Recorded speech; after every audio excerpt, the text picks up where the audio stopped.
नमस्कार, मैं छत्तीसगढ़ अखबार के यूट्यूब चैनल इंडिया आजकल के स्टूडियो से सुनील कुमार।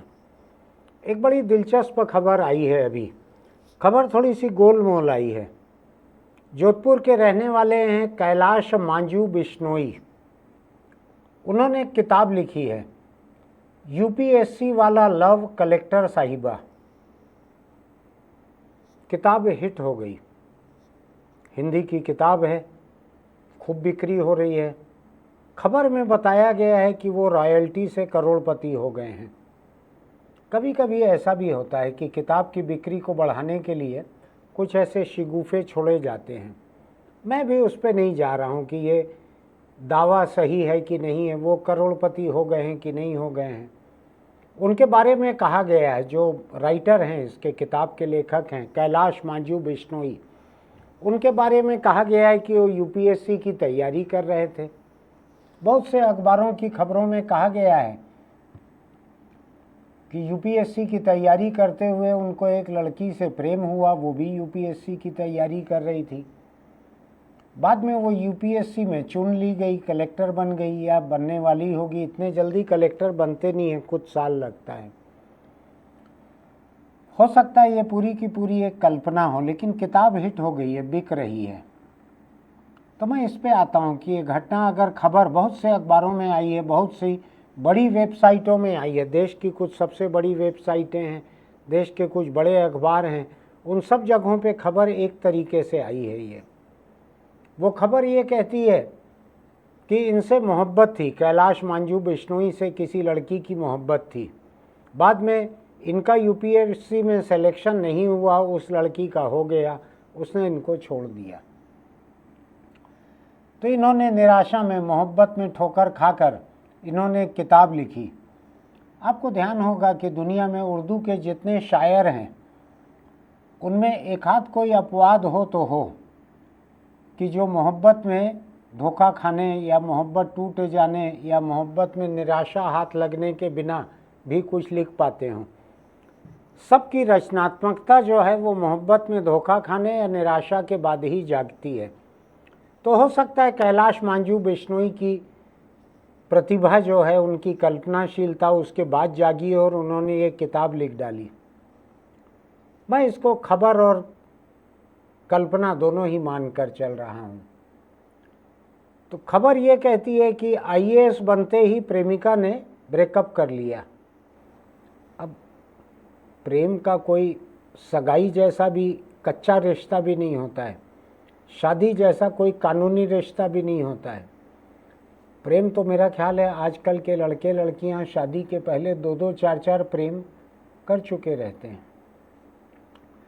मैं कुछ नौजवान लोगों से जब बात करता हूँ, कम उम्र लोगों से, तो वो लोग खुल के चर्चा करते हैं कि लास्ट ईयर तक मेरा एक बॉयफ्रेंड था, फिर उससे ब्रेकअप हो गया। तो कोई लड़का कहेगा कि मेरी लिव इन पार्टनर थी, हम लोग 2 साल साथ में रहे, फिर नहीं जमा तो हम अलग हो गए।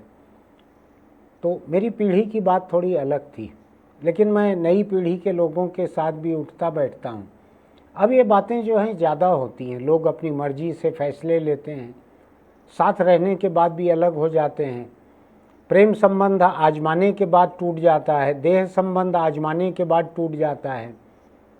लोग अब अपने फैसले लेने लगे हैं। ऐसा नहीं रहता कि माँ बाप कहें कि मेरी लड़की गाय सरीखी है और ससुराल वाले ले जाके उसको खूंटे से बांध दें, ऐसा नहीं होता है अब। अगर किसी लड़की का यूपीएससी में सिलेक्शन हो गया है, जिस इम्तिहान से आईएएस, आईपीएस, आईएफएस, आईआरएस ऐसे अफसर बनते हैं, तो हो सकता है उसकी महत्वाकांक्षाएं जागी हों कि किसी दूसरे यूपीएससी पास व्यक्ति से उसकी शादी हो सकती है। तो क्यों गैर यूपीएससी वाले से शादी की जाए? ऐसा हो सकता है। मोहब्बत कई वजहों से टूटती है, कभी धोखेबाजी से टूटती है, कभी गैर बराबरी की वजह से टूटती है। किसी एक की लॉटरी खुल जाए, दूसरा गरीब रह जाए तो भी टूट सकती है। यूपीएससी वैसी ही चीज़ है। तो ये किताब बतलाती है और ये खबर बताती है। मैं इस पे नहीं जा रहा कि ये सही खबर है कि नहीं है। बड़े बड़े अखबारों और वेबसाइटों के मुताबिक ये खबर है। ये आईएएस बनते ही प्रेमिका ने रिश्ता तोड़ लिया और टूटे दिल के साथ प्रेमी ने ये किताब लिखी और करोड़पति बन गया। टूटे दिल का दर्द बहुत रहता है। दिल टूटने से जो स्याही बिखरती है, उस स्याही में डुबा डुबा कर जब जो लिखा जाता है वो हिट हो जाता है। बहुत से शायर, बहुत से उपन्यासकार, कहानीकार ऐसे ही हिट होते हैं। मैं इस पे आ रहा हूँ कि मान लीजिए ये घटना सही है और इन्होंने जो लिखा है,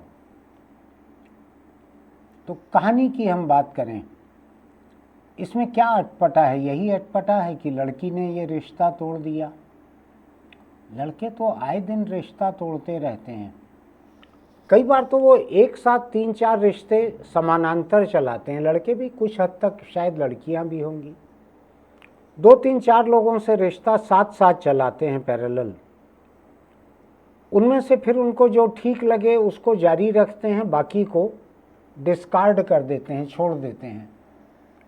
ऐसा सभी लोग करते हैं आजकल की पीढ़ी में।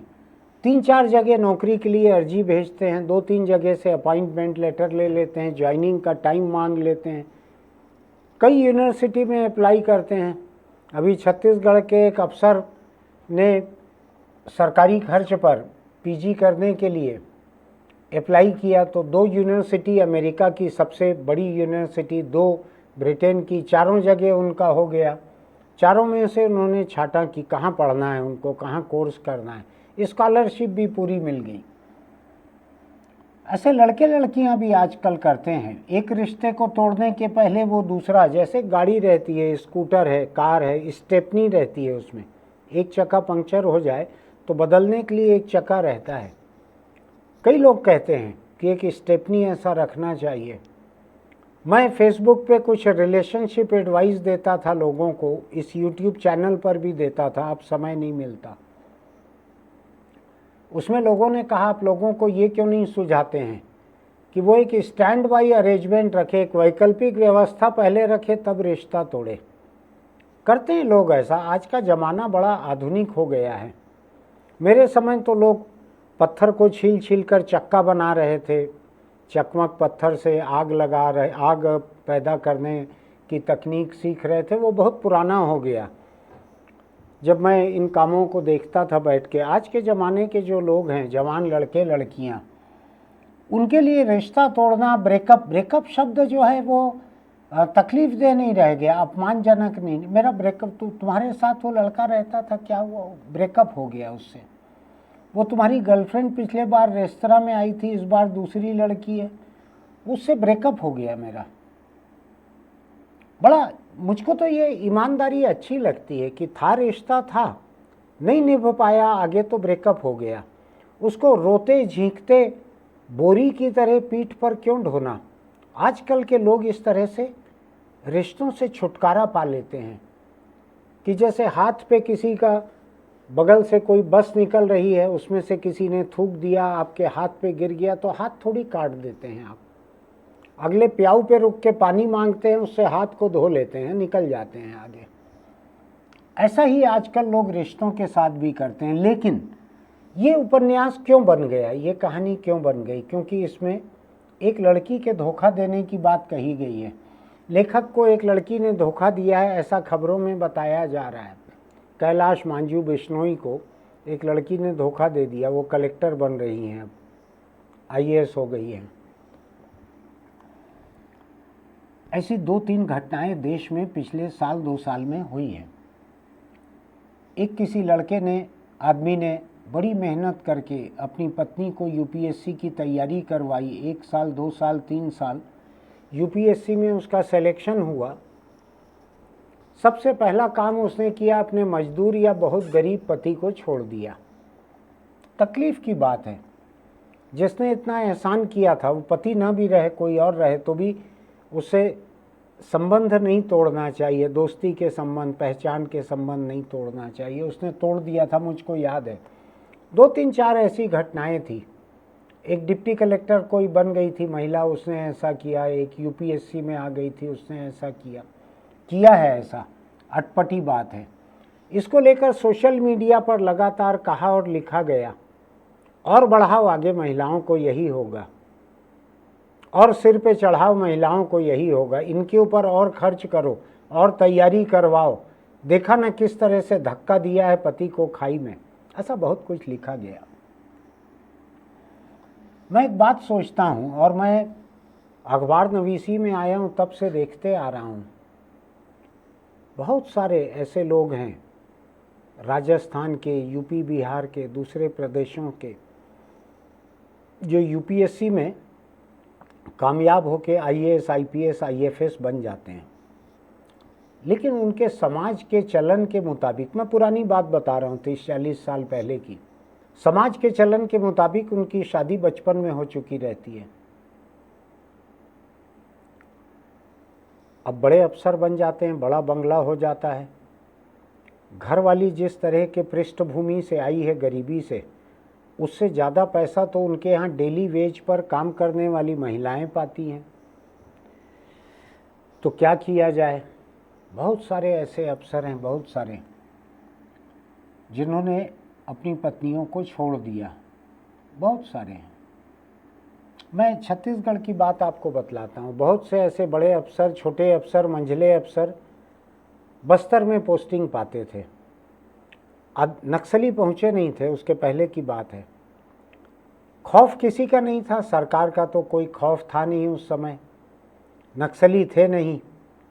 तो ऐसे अफसर वहाँ जाते ही सबसे पहले बस्तर की किसी लड़की को, महिला को जुटाकर अपनी ज़रूरत के लिए उसको रख लेते थे बंगले पर, ज़बरदस्ती, डेली वेजेस पर, जैसे भी रखते होंगे।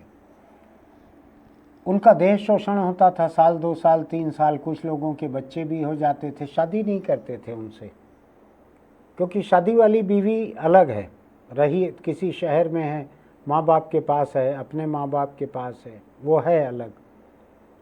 यहाँ काम चलाऊ इंतजाम इन्होंने कर लिया। बस्तर में एक कलेक्टर आए, ब्रह्मदेव शर्मा, आदिवासियों के बहुत बड़े हितैषी थे, वो बहुत बड़े हितैषी थे। उन्होंने अर्बन नक्सल कहलाने की कीमत पर भी आदिवासियों का साथ नहीं छोड़ा। आंदोलन किए, सरकार के पास जाकर अर्जियां लिखीं आदिवासियों के हक के लिए।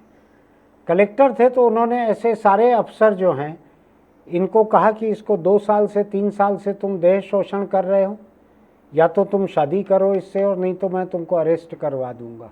उन्होंने शादियां करवा दी। कलेक्टर कह रहे हैं, उस समय कलेक्टर की धाक बहुत बड़ी रहती थी। पूरा का पूरा बस्तर शायद एक जिला था उस समय, अब उसमें शायद 8 जिले होंगे। शादियां हो गई। जब कलेक्टर चले गए वहाँ से, ब्रह्मदेव शर्मा का कहीं और तबादला हो गया, और ये अफसर बस्तर छोड़ के जब जाएं तो लात मार के उन महिलाओं को निकाल दें, आदिवासी महिलाओं को। बहुत बुरे तरह का शोषण था ये। जो अमेरिकी सैनिक वियतनाम में गए थे युद्ध करने के लिए, उन्होंने वहाँ की स्थानीय लड़कियों के साथ ऐसा ही किया था, खूब शोषण किया था उनका, और वापस लौट के अमेरिका आ गए। बाद में वो महिलाएं जो हैं, वो उन बच्चों को लेके, इन अमेरिकी फौजियों के बच्चों को लेके अमेरिका पहुंची थी। लंबी कहानी है, उस पर अभी नहीं जाऊंगा। पुरुष अफसर जो हैं इस बात को अक्सर करते रहे। शादी पहले हो गई, उसके बाद यूपीएससी पास कर लिए, पता है कि बड़े अफसर बन गए, बड़ा बंगला रहेगा, अब शादी करने से 1 करोड़ का दहेज भी मिल सकता है, 2 करोड़ और 5 करोड़ का भी दहेज मिल सकता है। मुझको यूपी में अभी किसी ने कहा, मुझको भरोसा नहीं हुआ है, लेकिन किसी जानकार ने कहा है, तो मैं आपको ये बात बतला देता हूँ। उन्होंने कहा कि अगर उच्च सवर्ण जाति का कोई आईएएस है तो यूपी में उसको 100 करोड़ भी मिल सकता है, 100 करोड़ रुपये। उच्च जाति का सवर्ण आईएएस, उसको 100 करोड़ भी मिल सकता है शादी करने के लिए, इतना दहेज मिल सकता है। बहुत सारे अफसर होंगे जिन्होंने छोड़ दिया होगा अपनी बचपन की शादी वाली महिलाओं को, वो देहाती रही होंगी, जिनको गंवार कहा जा सकता होगा। उनको कैसे ला के रखें साथ में? क्लब में जाएंगे तो कैसे लेके जाएंगे? क्लब में वो साथ में न पत्ते खेल सकेगी, न दारू पी सकेगी, न सिगरेट पी सकेगी, न वहाँ हौजी खेल सकेगी। तो उन्होंने निकाल दिया, छोड़ दिया महिलाओं को। इसकी चर्चा नहीं होती है।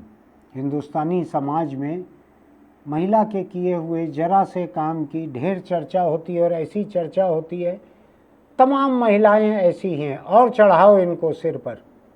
तो क्या करें, सिर पे ना चढ़ाएं तो उनकी राय ये रहती कि पांव तले कुचल कर रखना चाहिए, जूते तले रखना चाहिए, तभी औरत ठीक रहती है, तभी औरत सीधी रहती है। ये बहुत रामबाण नुस्खा सरीखा है ये, कि जूते तले रखो औरत को, वो सीधी रहेगी। अभी कुछ घटनाएं और हुई हैं जो मैं कह रहा हूं, जो घटनाएं कि औरतों ने यूपीएससी में आने के बाद में प्रेमी को छोड़ दिया या पति को छोड़ दिया। इक्का दुक्का 4, 6, 8 घटनाएं देश भर में हैं ऐसी, खबरों में आने से नहीं बचती। खबर बनाने वाले, अखबार वाले, चैनल वाले आम तौर पर मर्द हैं, फैसला लेने वाले। ऐसी खबरों को तुरंत जगह देते हैं। औरत ने धोखा दे दिया, तुरंत जगह मिलती है इन खबरों को। इसलिए मैं मानता हूं कि जो 8-10 खबरें 2 साल में ऐसी दिखी हैं, उतनी ही होंगी। 2-4 दूसरे किस्म की खबरें और आई हैं जिनको लेकर लोगों की बड़ी फिक्र है कि औरत बड़ी ताकतवर हो गई है। एक खबर है, प्रेमी के साथ मिलकर पति को मार डाला। एक दूसरी खबर है, पति के साथ मिलकर प्रेमी को मार डाला। एक तीसरी खबर अभी नागपुर से आई है, एक महिला अधिकारी है, वहाँ टाउन प्लानिंग की ऑफिसर है। उसके ससुर के पास 300 करोड़ की ज़मीन जायदाद है। वो पारिवारिक बंटवारा जो होना है उसमें इस महिला को शक था कि ससुर ज़्यादा हिस्सा नहीं देगा या बिल्कुल नहीं देगा। उसने कातिलों को किराए से लिया और एक गाड़ी से कुचल कर मार डाला गया उसके ससुर को। 1 करोड़ में उसने सुपारी दी थी। ये खबर आई है। इक्का दुक्का खबरें हैं ऐसी पूरे देश में। दूसरी तरफ मैं देखूं कि पत्नी को या प्रेमिका को मारने वाले प्रेमी और पति कितने हैं, अनगिनत हैं। 100 गुना से ज़्यादा होंगे।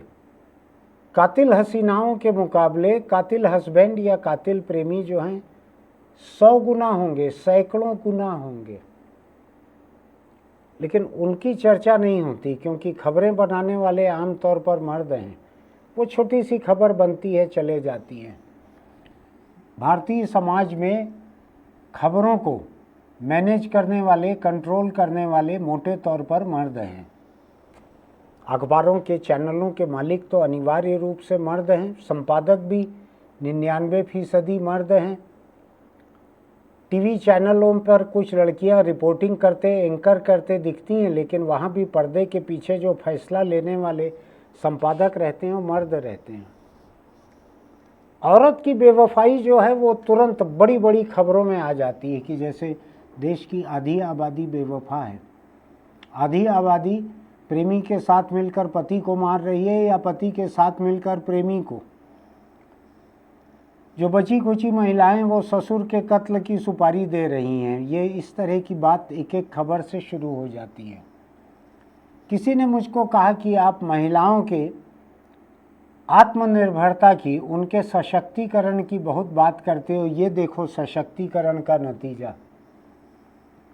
मैंने उनको कहा, महिलाओं के सशक्तिकरण से घर में बच्चों का खान पान सुधरता है, उनकी पढ़ाई लिखाई हो पाती है, पति के बूढ़े माँ बाप का इलाज हो पाता है, मकान बन पाता है, दुपहिया या चौपहिया खरीदा जाता है।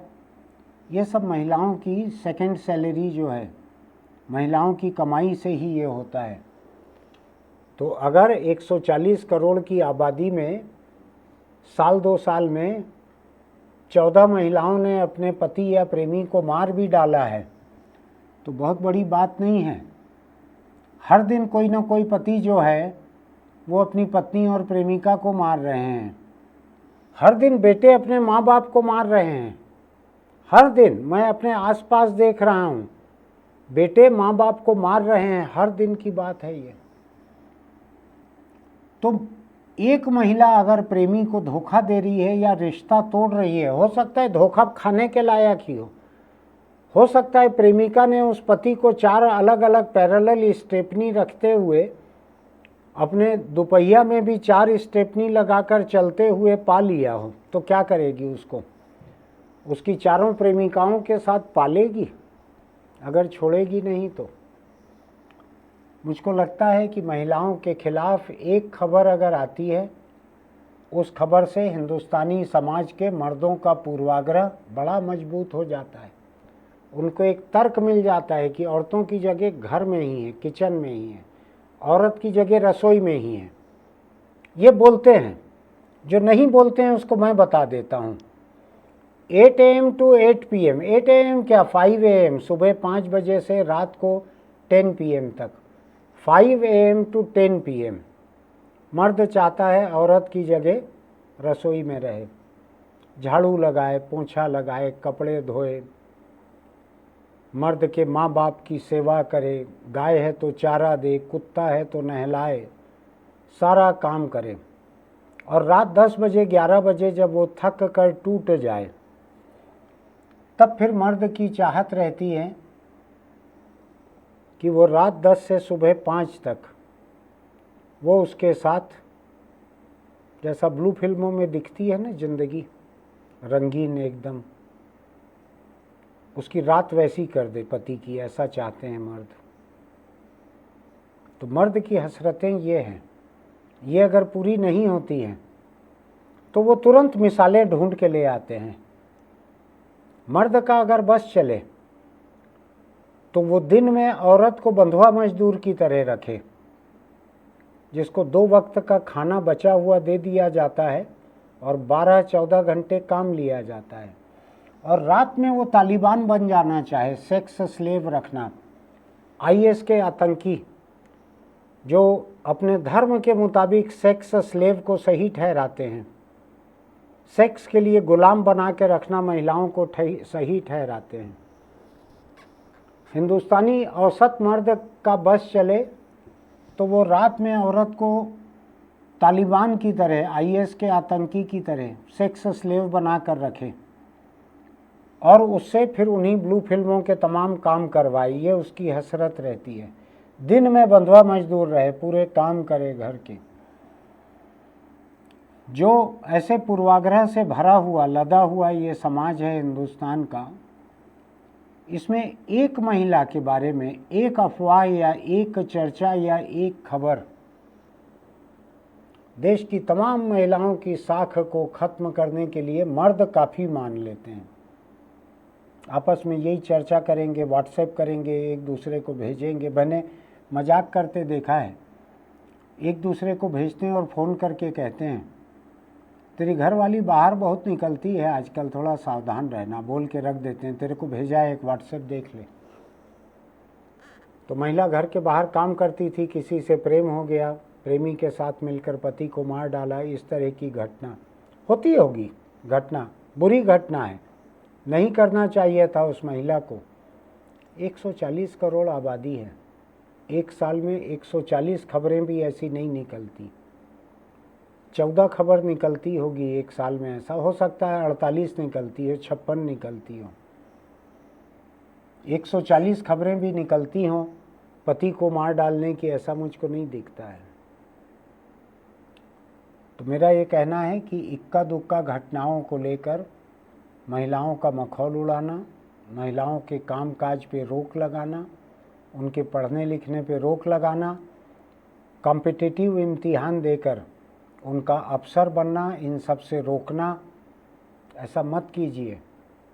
आपको मालूम है जो करोड़ों महिलाएं काम कर रही हैं, चाहे खेत में सड़क पर मजदूरी कर रही हैं, चाहे दफ्तरों में, अस्पतालों में, स्कूल कॉलेज में नौकरी कर रही हैं, जो कुछ भी कर रही हैं, मजदूर महिला से लेकर अफसर महिला तक, जहाँ कहीं भी हैं महिलाएं, वो आम तौर पे अपने परिवार का रहन सहन बदल देती हैं, बच्चों की ज़िंदगी बना देती हैं।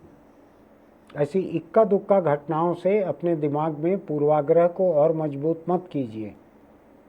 हिंदुस्तानी मर्दों के दिमाग में पूर्वाग्रह वैसे ही भरा हुआ है।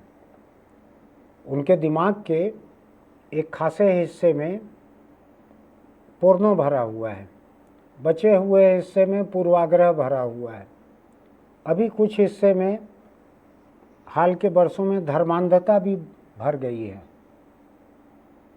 इसीलिए दुनिया के बाकी हिस्सों के मर्द जो हैं वो आगे बढ़ रहे हैं, तरक्की कर रहे हैं, और जो हिंदुस्तान से भी लोग जाते हैं सुंदर पिचाई जैसे और जाके गूगल के बॉस बन जाते हैं, ये लोग भी यहाँ पे अपने दिमाग को बचा के रखते हैं, थोड़ा भरने नहीं देते हैं इन चीज़ों को, और बाहर जाकर बचा हुआ पूर्वाग्रह भी महिलाओं के खिलाफ निकालते हैं, तब वहाँ आगे बढ़ पाते हैं। इतने पूर्वाग्रहों से लदे हुए मर्द लड़के आगे नहीं बढ़ पाएंगे। तो इन घटनाओं को अपवाद मानकर चलिए, जिसको अंग्रेजी में एक्सेप्शन कहते हैं। ये एबरेशन है, ये यदा कदा होने वाली ऐसी घटनाएं हैं। इनको सशक्तिकरण के बाद महिला ऐसी ही हो जाएगी मान के मत चलिएगा। अपने खुद के बच्चों के बेहतर भविष्य का ख्याल रखिए। अगर आप अडानी अंबानी जैसे पैसे वाले नहीं हैं, अगर हिंदुस्तान की सबसे ऊपर की 1% आबादी में आप नहीं हैं, तो नीचे की 99% आबादी के लिए घर में एक दूसरी तनख्वाह आना बहुत मायने रखता है। उसकी उपेक्षा मत कीजिए। आज बस इतना ही। आपको अगर मेरी ये बातें अच्छी लगती हैं तो आप हमारे इस YouTube चैनल इंडिया आजकल को सब्सक्राइब कीजिएगा, नोटिफिकेशन की बटन दबाइएगा, लाइक कीजिएगा, कमेंट कीजिएगा। आप इस मुद्दे के बारे में क्या सोचते हैं, मैं इतनी देर जो बोलता हूँ मेरे बारे में क्या सोचते हैं, मेरे जो पूर्वाग्रह हैं महिलाओं के पक्ष में उसके बारे में क्या सोचते हैं, सोचिएगा। आपके तमाम दोस्त जो हैं, पुरुष हों स्त्री हों, उनके पूर्वाग्रह कुछ हो सकते हैं, उनको भी ये वीडियो भेजिएगा, पूछिएगा इन बातों में से कुछ तुमको जरा सा भी कुछ कहीं सही लगता है क्या कि पूरा गलत ही है, पूछ के देखिएगा उनसे। चलते चलते छोटी सी सलाह ये है कि अपने घर में लड़कियों को सावधान रहना जितना आप सिखाते हैं, उतना ही अपने घर के लड़कों को जिम्मेदार रहना सिखाइए, तो लड़कियों को सावधान रहने की ज़रूरत नहीं रह जाएगी। जो जुर्म होते हैं महिलाओं के खिलाफ, सड़कों पे उनको मार डालने से लेकर बलात्कार तक, छेड़खानी तक, उनके वीडियो बना के ब्लैकमेल करने तक, सोशल मीडिया पे रिवेंज पोर्न डाल देने तक, 90, 95, 99% ये काम लड़के और आदमी करते हैं। लड़कियां 1-8% होंगी। अपने लड़कों को सिखाइए, अपने बेटों को सिखाइए लड़कियों से कैसे पेश आएं, क्या क्या न करें लड़कियों के साथ, परेशान न करें, बलात्कार न करें, छेड़खानी न करें। देश का कानून लड़कियों को कैसी हिफाजत देता है ये बतलाइए, अपने लड़कों को जिम्मेदार बनाइए, वरना मैं बतला देता हूँ क्या होगा। अपने बुढ़ापे में आप कोर्ट कचहरी में खड़े रहेंगे अपने लड़के की जमानत करवाते हुए, मकान के कागज़ वहाँ पे रखना पड़ेगा, कोर्ट में जमा करना पड़ेगा, वकील की फ़ीस देनी पड़ेगी। लड़के को लेके घर आएंगे तो मोहल्ले में सिर उठा के नहीं चल सकेंगे कि बलात्कारी का बाप है। ऐसी नौबत अपने खुद के भले के लिए मत आने दीजिए। कभी कभी ये भी होगा, बलात्कारी की बहन की शादी में भी दिक्कत आएगी, लोग पसंद नहीं करेंगे। इसलिए अपने घर की संस्कृति जिम्मेदार पुरुषों की, जिम्मेदार लड़कों की बनाइए। लड़कियां और महिलाएं तो अमूमन जिम्मेदार रहती ही हैं। फिर मिलेंगे।